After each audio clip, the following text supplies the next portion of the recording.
Boa noite, pessoal. Eu sou Décio Natrielli Filho, eu sou professor de psiquiatria na Universidade de Santo Amaro e professor da pós de psicossomática na Santa Casa de São Paulo e também professor do Sembrap.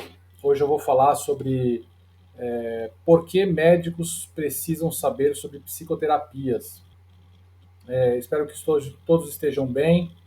É uma aula bem interessante, acho que importante para manejo clínico dos pacientes e para também aprender, né, um pouco mais sobre técnicas de acessar pacientes difíceis em tratamento. Isso é algo que vai acompanhar todos nós. Bom, uh, o que é a psicoterapia? É um método de tratamento psicológico voltado para aliviar o desconforto, né, ou sofrimento psíquico.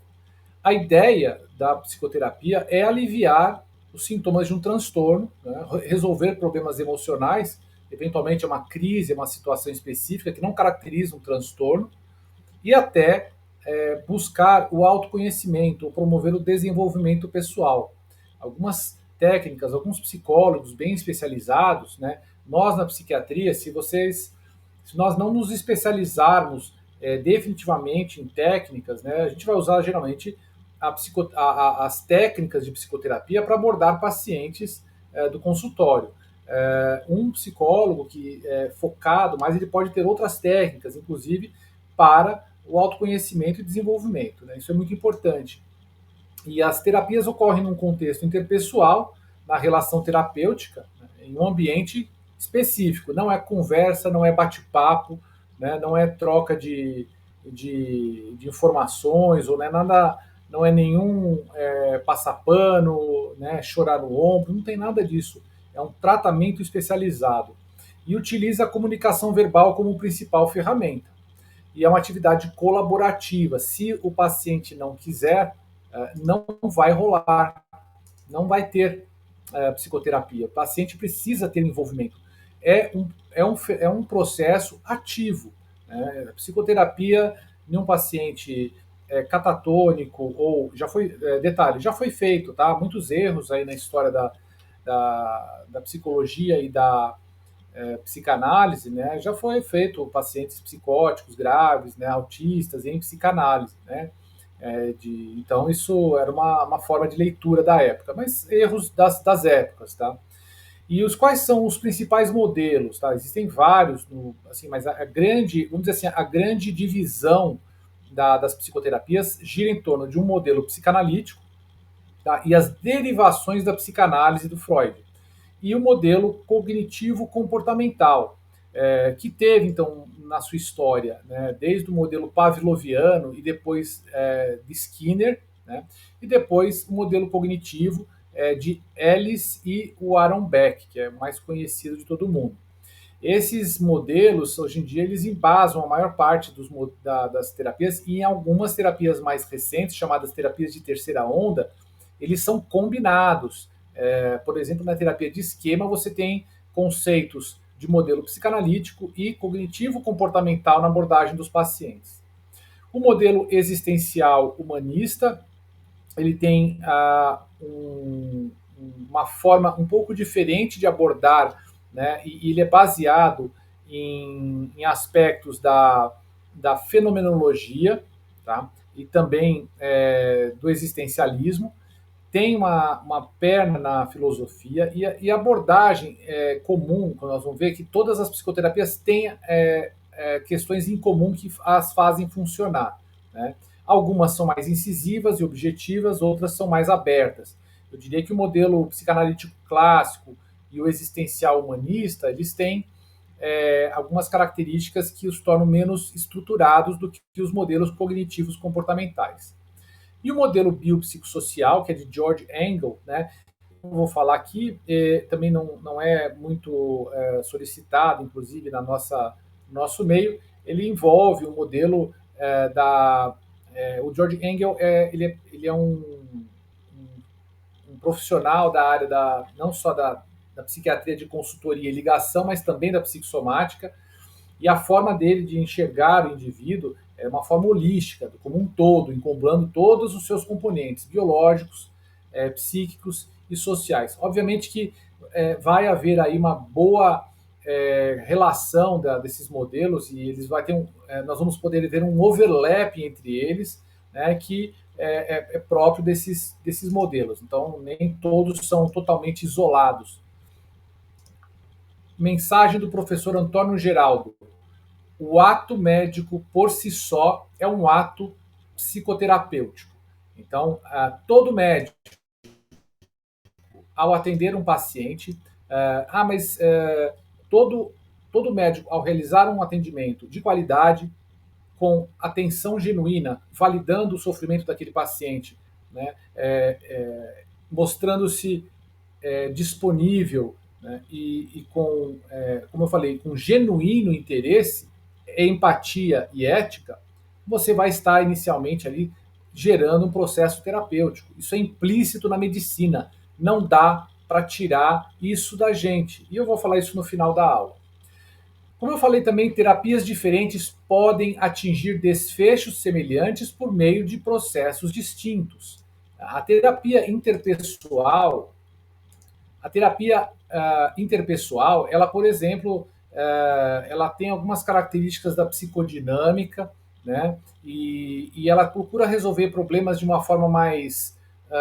Quando eu falo psicodinâmica, eu falo também de derivações da psicanálise, mas a interpessoal ela é mais leve, ela é mais superficial e é uma técnica, né? E que está dentro desses modelos aí que eu apresentei, mas ela é um modelo mais leve de situações, lidar com o paciente ou escutar o paciente com relação a eventos recentes, tentando resolver problemas um de cada vez, aqueles mais importantes e direcionando o paciente. Com algumas sessões já tem um benefício. Tá? Então, ela pode ter um benefício tão bom quanto a terapia cognitivo-comportamental, por vias completamente diferentes. Diferentes terapias incorporam fatores comuns que são curativos, né? Que são as características que fazem, né, que eu vou falar mais adiante, que estão dentro do processo de escuta e de abordagem. Agora, um dado interessante: cerca de 40%, segundo, né, os autores do livro da Associação Brasileira de Psiquiatria, tá, o livro cerca de 40% da melhora dos pacientes poderia ser explicada por fatores extraterapêuticos, como variáveis diagnósticas, qualidade de suporte social e eventos estressantes. Isso é muito observado em tratamentos, em pesquisas, ensaios clínicos controlados, com. Por que a opinião deles? Da onde pode ser derivada essa opinião? Eles não colocam, porque eles colocam a opinião dos autores. Mas eu faço a minha leitura dessa opinião deles, da onde eles tiraram isso? Quando você pega um ensaio clínico controlado de tratamento para depressão com um antidepressivo e o placebo comparados nesse ensaio clínico, vocês vão ver que 40% das pessoas que são submetidas ao tratamento com placebo melhoram, né? Apresentam melhora dos índices da Hamilton ou da Montgomery-Åsberg nas escalas durante a evolução, né, do tratamento. Por quê? Porque eles recebem atenção, eles recebem cuidado, eles são ouvidos, são escutados. De alguma forma, aquele processo de acompanhar o paciente durante a pesquisa tem um efeito terapêutico, né, que persegue os laboratórios, né, que usam a medicação. É um índice alto, né, até porque, dependendo do tipo de depressão abordada, a resposta aos antidepressivos não é também elevada. 30% da melhora poderia ser atribuída aos fatores comuns, como a qualidade da relação terapêutica, a empatia, o afeto, consideração positiva.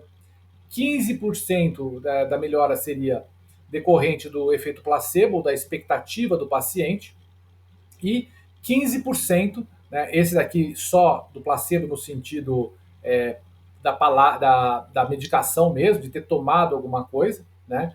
E cerca de 15% da melhora seria resultante da utilização de técnicas específicas de cada modelo teórico.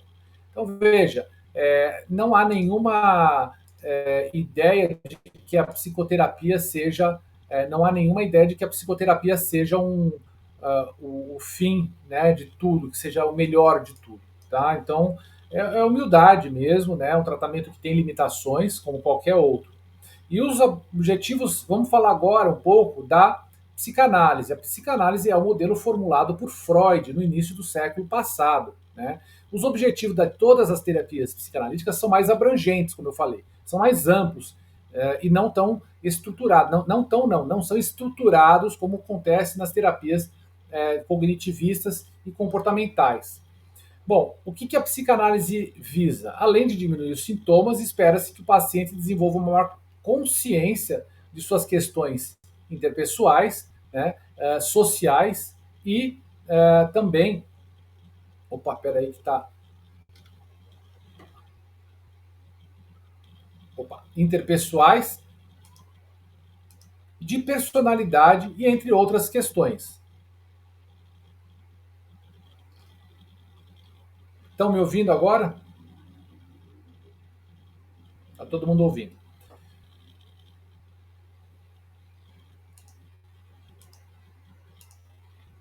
Bom, quais são os fundamentos da psicanálise? Né? Então, os conceitos que foram formulados por Freud estão presentes até hoje, tá? Nos principais modelos derivados da psicanálise.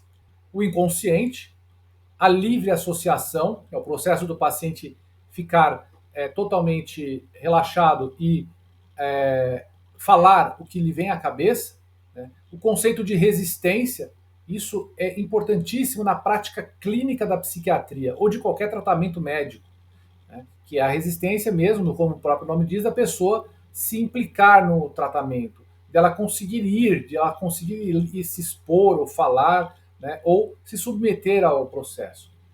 Transferência, o que o paciente leva, né, da sua história, da sua vida, ele vai projetar na figura do médico que está ali atendendo. Contra-transferência, o que o médico vai sentir durante o processo. Neutralidade do profissional, não julgar, não criticar. Isso é extremamente importante para fazer com que o paciente se sinta validado. E o processo de interpretação, que é mais difícil e também, obviamente, exige um treinamento. Bom, a sequência do Freud é muito interessante. O Freud, em 1882, ele começou a desenvolver o interesse pelo método da hipnose, né, de hipnotizar, através do caso da Ana O, que era do seu amigo Breuer, Joseph Breuer. Né? E ele já começou a observar que a recordação de situações traumáticas ajudava a aliviar sintomas, que ele chamava de catarse, né, ou de abreação, mas a gente usa muito mais o termo catarse. Em 1885, né, o Freud vai visitar quem? O mestre da clínica, né, o Charcot, que já tratava de mulheres, eles chamavam as mulheres de Charcot, as histéricas de Charcot, aplicando a hipnose, tem aquele quadro clássico, né, da aula do Charcot.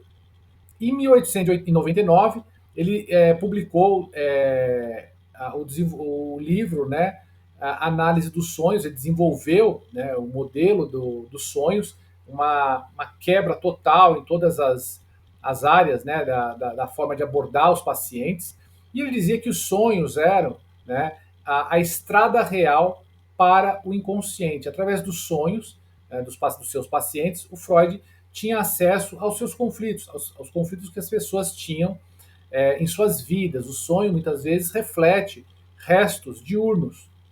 Em 1900, ele publicou sobre a teoria topográfica, que todo mundo já ouviu falar sobre, que é aquela que eu já mencionei, o inconsciente, o consciente e o pré-consciente.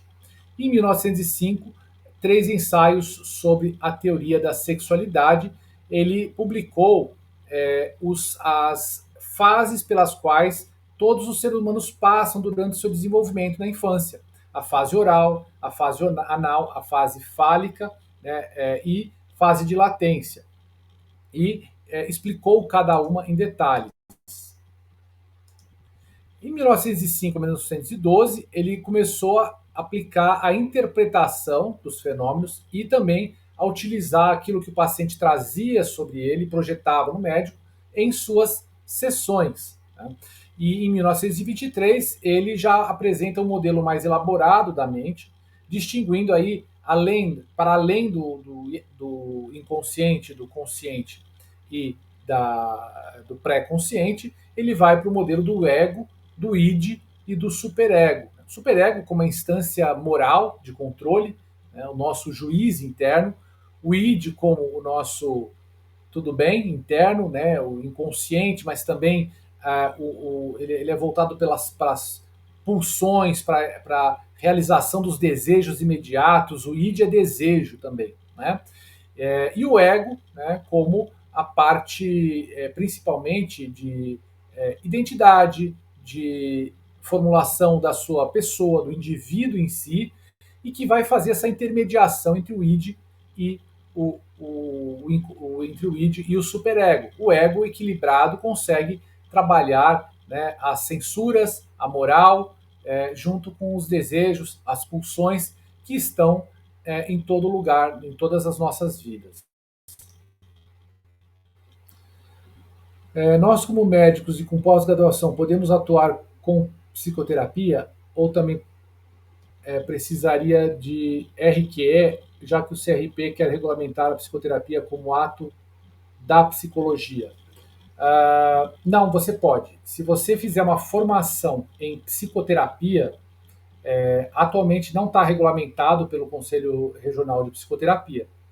Se você é enfermeiro, se você é assistente social, se você é terapeuta ocupacional, ou se você, deixa eu ver também, profissionais de RH, muitas vezes, tem pessoas que acabam se interessando, fazem uma formação em psicanálise, fazem formação em terapia cognitiva, não tem nenhuma regulamentação no momento, tá, para profissionais. Então você pode fazer a sua formação em psicoterapia, se você quiser, numa instituição, conseguir esse certificado, se uma instituição que está devidamente cadastrada no MEC, né? E aí você pode aplicar o módulo da psicoterapia dentro do seu modelo de atendimento médico, que não é antiético, tá?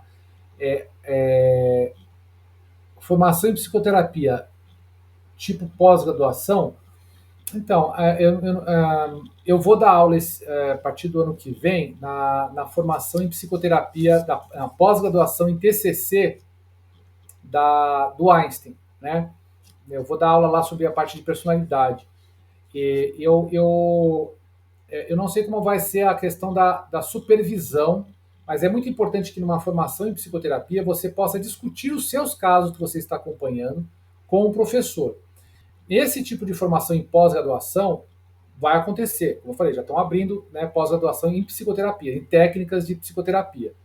Então, provavelmente vai funcionar. Eu não sei te dizer, mas se você participar de um órgão que faz a formação em psicoterapia, tem muitos, e que são cadastrados corretamente no MEC, né, são instituições ou grupos, né, bem formados, eles podem dar a formação. E nessa formação você faz a supervisão, igual quando vocês estão tratando um paciente e vão discutir o caso com o preceptor, né, isso também é feito dentro da psicoterapia. Tá? Então é bem interessante. A psicanálise nasceu com Freud e não tem como ser retirada dos médicos. Boa, Nilton. Gostei. É isso aí. E o Freud era neuro, ele trabalhava até com pesquisa com enguias. A biografia do Freud eu li já faz um tempo, não está fresca na minha cabeça, mas ela é uma aventura na mente de um gênio, tá?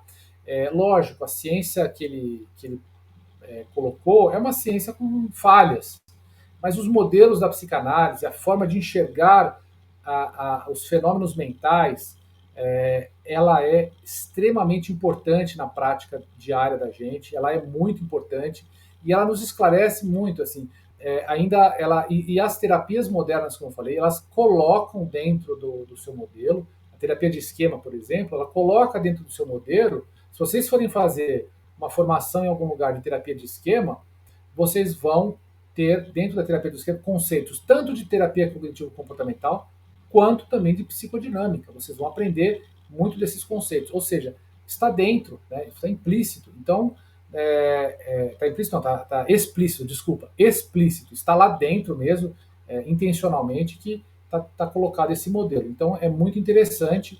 E como eu falei, querendo ou não, né, a gente não está fazendo a psicoterapia de uma forma. formalmente, como um psicólogo faz ali, como um terapeuta está fazendo formado, tem médicos, psiquiatras formados em psicoterapia que fazem só psicoterapia, existe isso, né? Então, a gente não está fazendo quando está atendendo o paciente formalmente, mas a gente tem um papel terapêutico e a gente não vai conseguir, não tem como tirar isso de todos os profissionais. Eu digo isso para todos, né? Ou se alguém quiser. Ah, obrigado, Newton. Obrigado pelo feedback. Uma boa noite a todos. Espero que vocês tenham uma ótima semana. E obrigado aí novamente pela audiência, pela participação de vocês. E espero que tenham gostado. Obrigado aí. Uma boa noite a todos.